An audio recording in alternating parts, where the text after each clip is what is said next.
Alright, how to deal with Ravens and Zerg versus Terran. That is what we're going to be talking about today, guys. Welcome to the PiG Daily. And that is indeed what we shall be focusing on. And let me get my scene there set up. Let's hop straight into game and let's talk about this. This is something a lot of Zergs struggle with. They fuck up really bloody bad.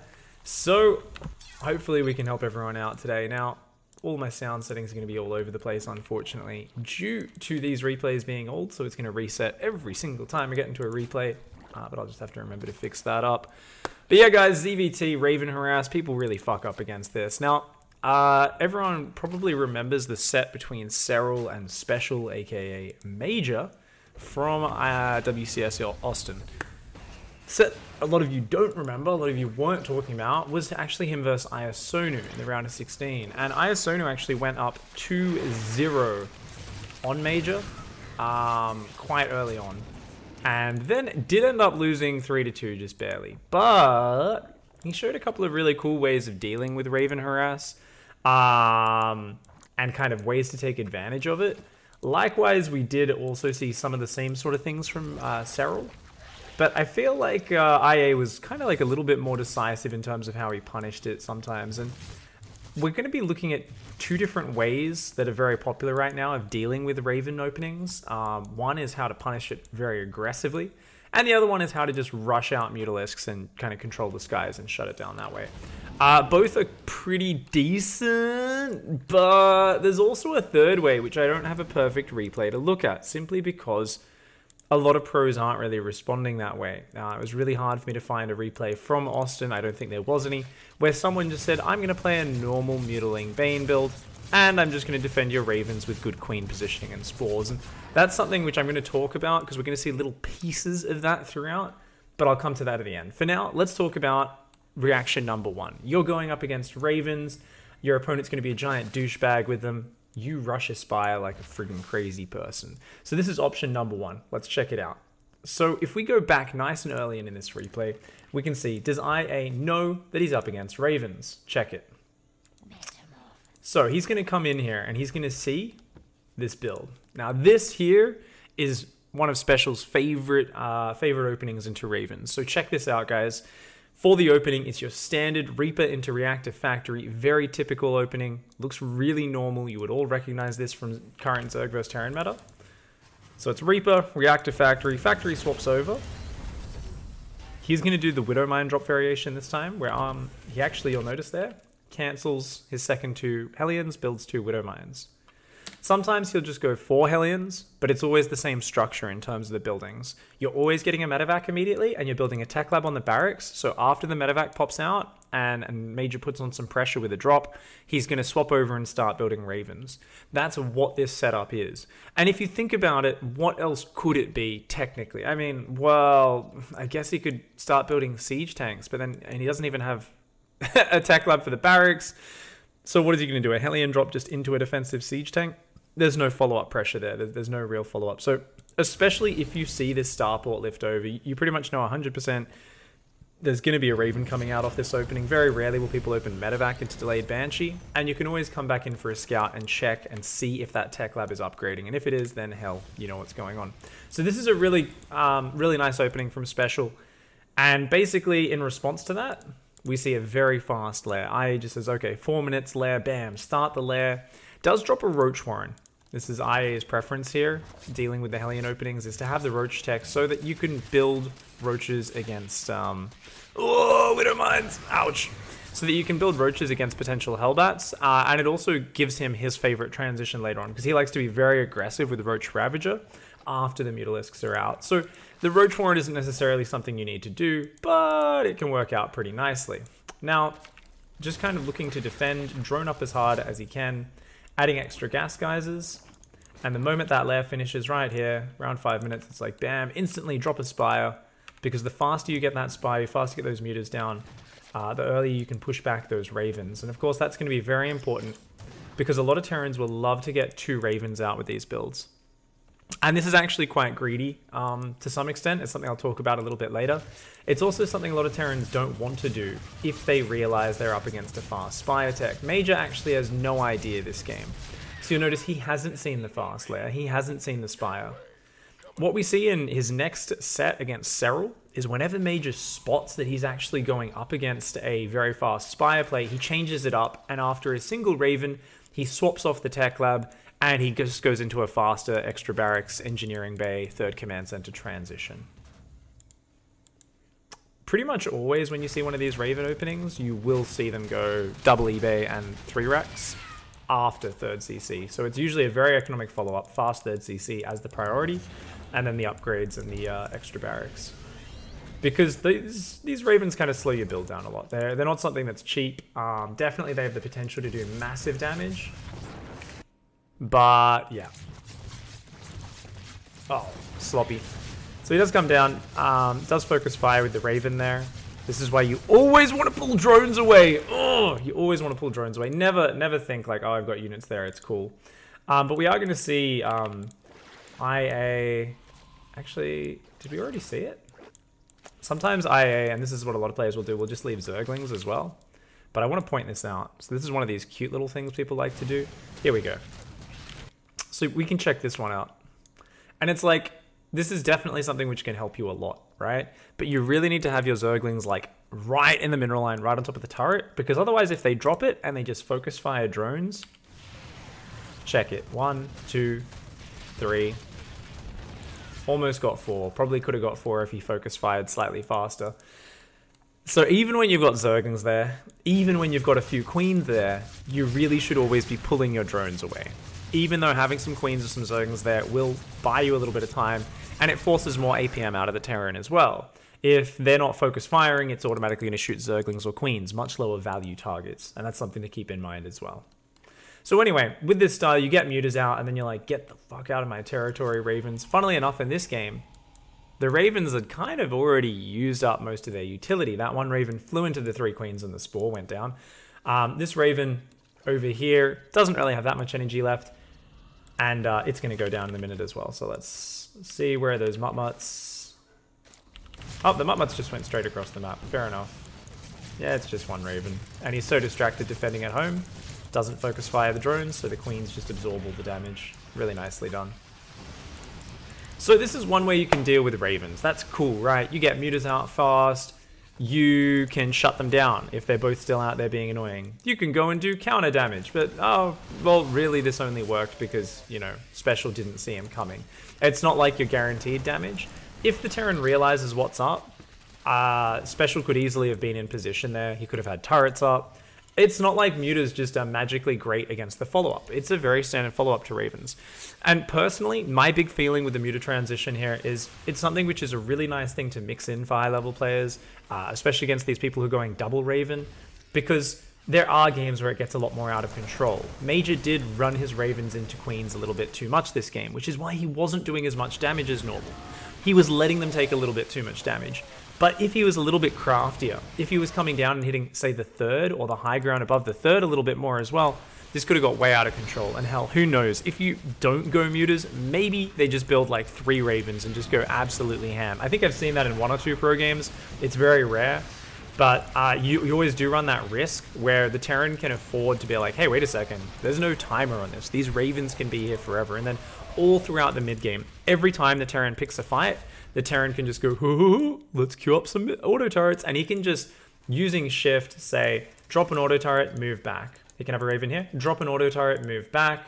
He can have a Raven here, and he can say, drop an auto turret, move back. That takes him very low APM. He doesn't need to monitor it. He doesn't need to focus fire. It's going to kill like 25 drones in the mid-game.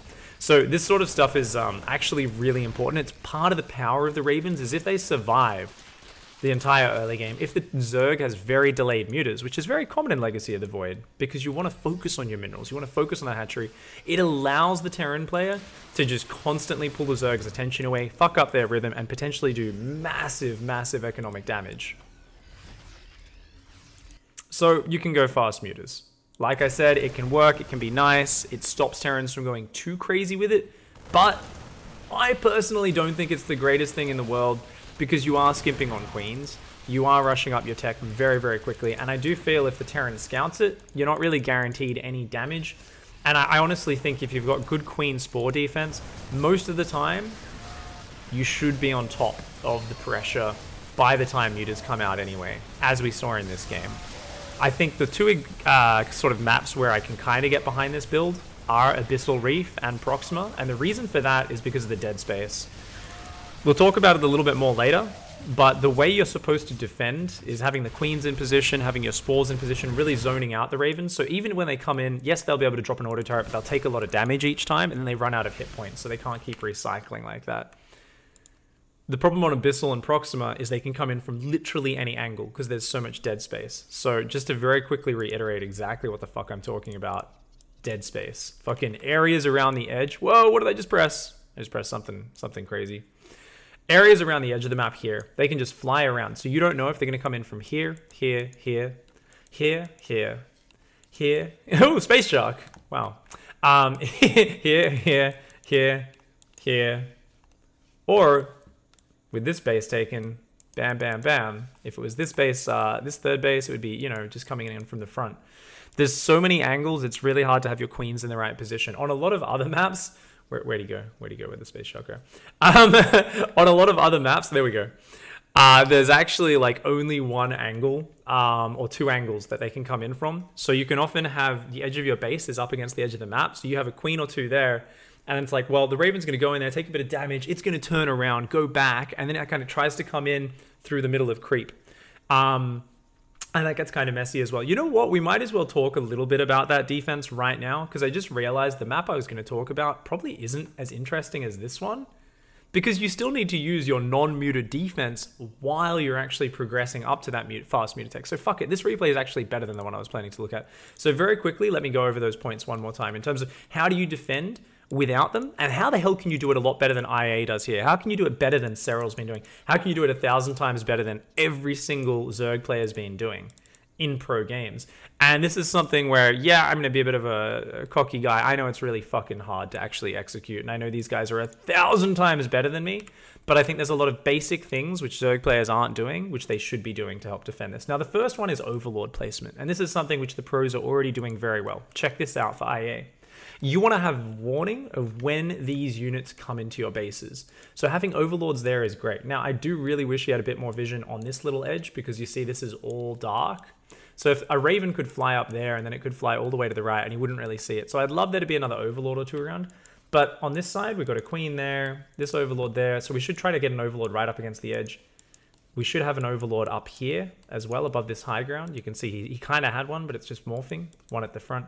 And you want to have warning so that when you see that blue dot or that red dot or whatever it is coming towards you, you have time to reposition and respond. So number one, overlords. Okay, cool. Number two is obviously then using that vision to have queens and spores in the right position. Now, this is a technique I was talking about on Twitter the other day, and how I was thinking so many Zergs really should be doing this. Number one is every time you inject with your queens, you inject and you cue your queen to then move back to the edge so that it's automatically zoning out these Ravens. Check this out. Here, we see a lot of players manually moving their queens around, which is very nice. But they're very rarely, after they inject, sending the queens back to these edges. Now, on this map, it's really hard, like I said, because there's a lot of edges. But that's what we need. That's what I'm talking about. He does it there really well. So he's actually moving his queens up the edge, which is fantastic. Unfortunately, in this case, IA was super low on queens. He's playing this with only 5 queens. And this is why he's not completely prepared. But IA was kind of doing the beginnings of the really good defense. He had this queen sitting on the edge. After injecting with these queens, he was moving them back to the edges. He's constantly rotating them around those edges. And the thing is, if this was a simpler map like Cactus Valley, he could literally just sit them on the most exposed edge, knowing that that's going to deny the Raven really well. So it's all about having your overlords in position, moving your queens out, and your spores, you need to move those. Unless your opponent's going to go for bloody Cloaked Banshee afterwards, I think it's always 1,000 times better to have the Spore Crawler way down here, or here, or here. Somewhere on the edge where if that Raven wants to come in from that angle, it's going to get shot. And that's really important. And this seems really small, right? But the biggest thing that Terran players are achieving with these Ravens is they're fucking up your macro, your rhythm, and your APM is getting pulled around. Realistically, all you need to do is move something that shoots the air units towards the Raven, and when the auto turrets drop, pull the drones away, right? If you're inflicting damage on the Raven, it can only come in 2 or 3 times, taking a bit of damage before it's like, well, I'm going to die if I go in again. And each time those auto turrets go down, if you instantly pull drones, you're going to lose like 1, 2 drones, maybe 3 or 4, depending on, of course, how quick the reaction is. And that's not bad. A Raven is a big investment. You know, this costs more than a Cloaked Banshee. But a lot of people, I think, get really pissed off at Ravens because of its real strength, which is it doesn't take a crazy amount of APM to use, and it can very simply just throw down auto turret, run backwards. You don't need to micro the auto turret like with a Banshee where you're like moving, shooting, trying to evade the queens. All you're fucking doing is just shift clicking on the drones. You're like click, click, click, click, click, click, click, and it just guns them all down. And as a Zerg player, I think a lot of players struggle because their rhythm gets screwed up. They're halfway through an inject cycle and they're like, inject, and they're like, fuck, this drone's dying. They just start kind of boxing things, they're pulling stuff away. This real panic kind of happens. And this makes sense. But I think if you start to do things like every time you inject, you cue this queen back to the edge. Every time you inject, you cue the queen back to the edge. Get these spore crawlers, put them up towards those edges. Make sure you've got at least one extra queen taken away from your queens at the front. Put them up there. In this case, he's only got 5 queens. So like I said, even though IA is doing some of the things well, he doesn't really have the numbers to do it that great. But here, that defense was great. Just 2 drones, that's fine. That's nothing, because you can drone really well. But if he had 8 queens, 9 queens, he could still have queens up the front to defend Hellion pressure, 3 or 4 of them, and have 2 or 3 queens in the main, and have 2 or 3 queens in the natural. And that's when you start to have the beautiful defense where everything just comes together so damn crisp. So crisp.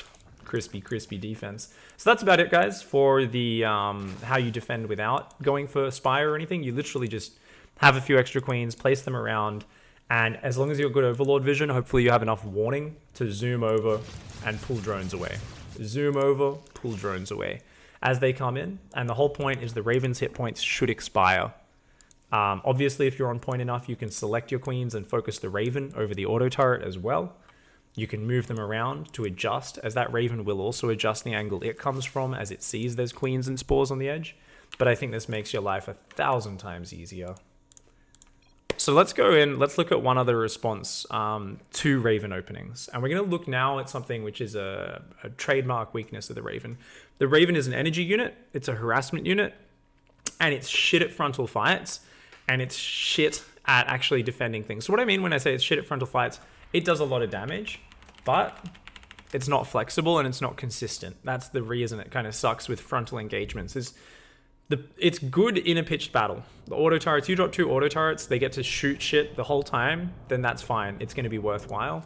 The problem is you can't actually get that to happen. It just does not work.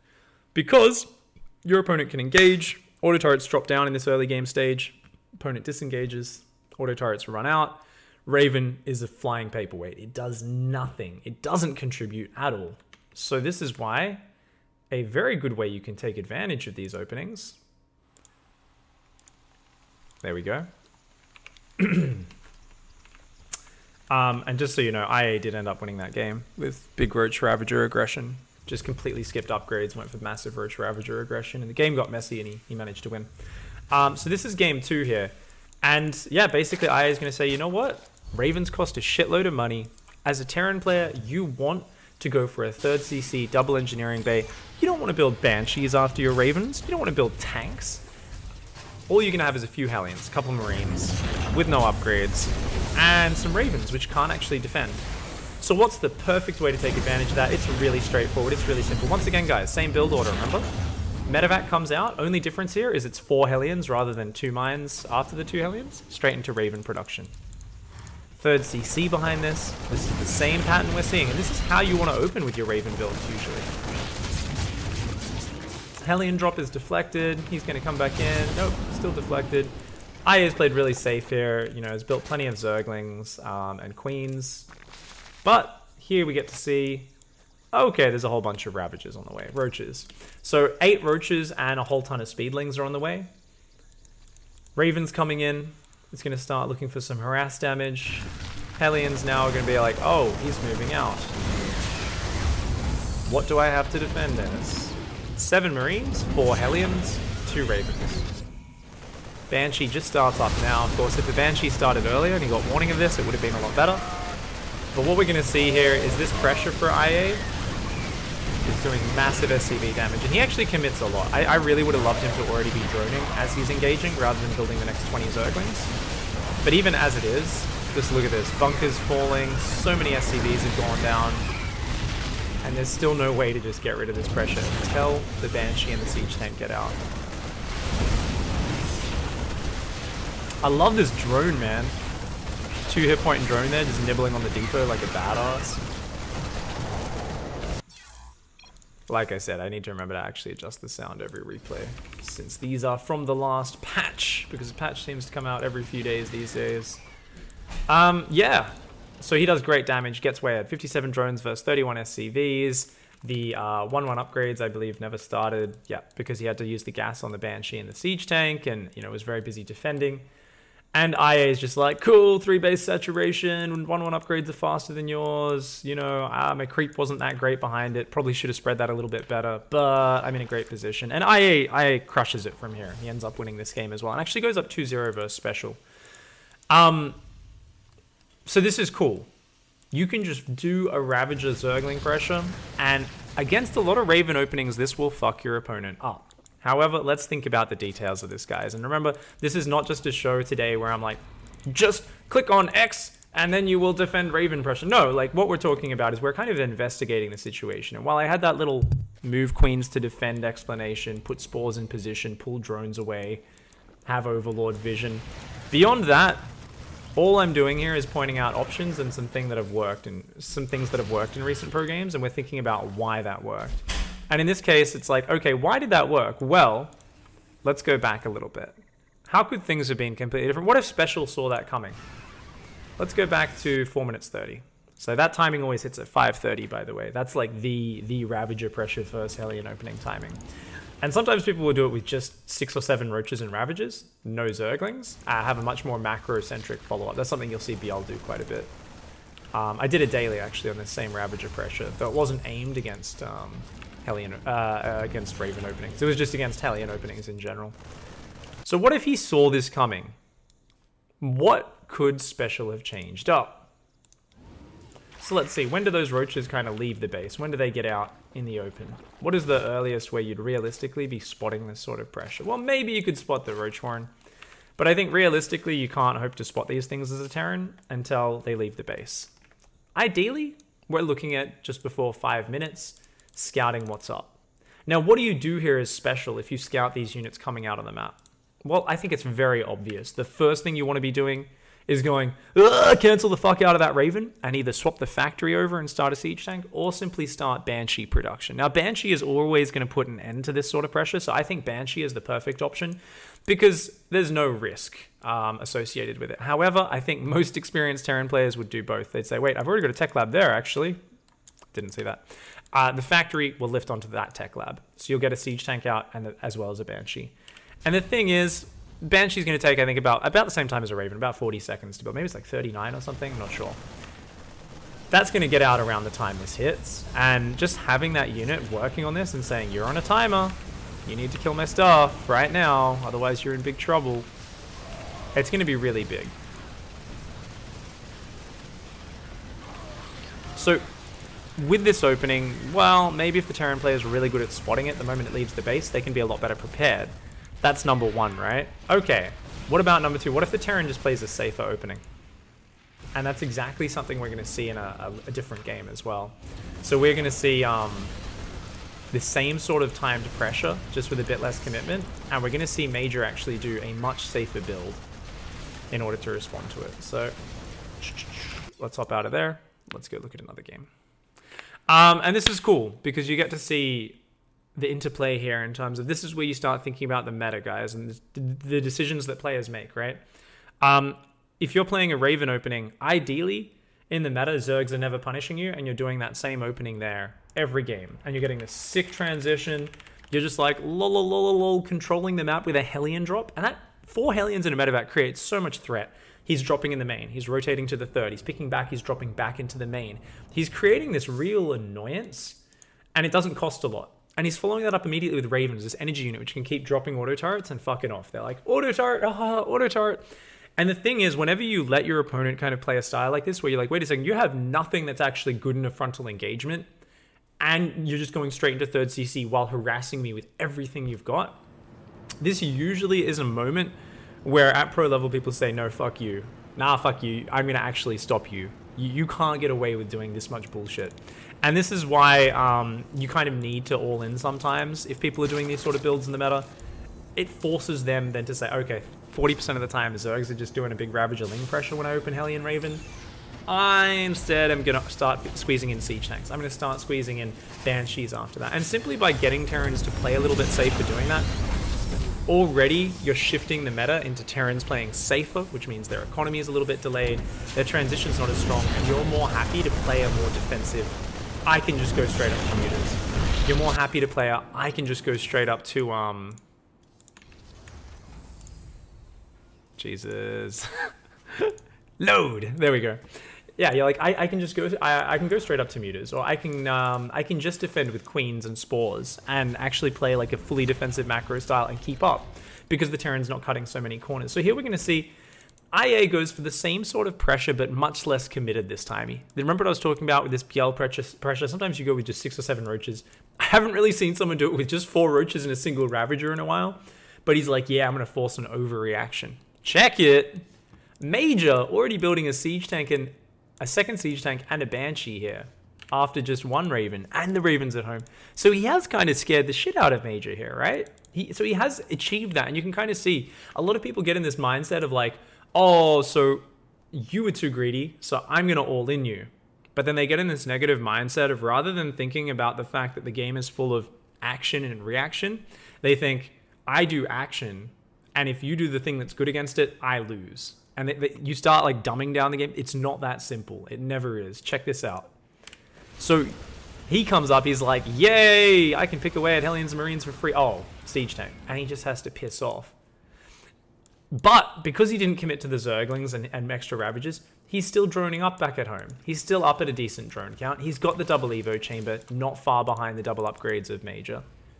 And he's kept the Raven at home, the single Raven, while also stopping him from building a second Raven. And now he's built 2 siege tanks for safety. He's delayed his extra barracks a lot.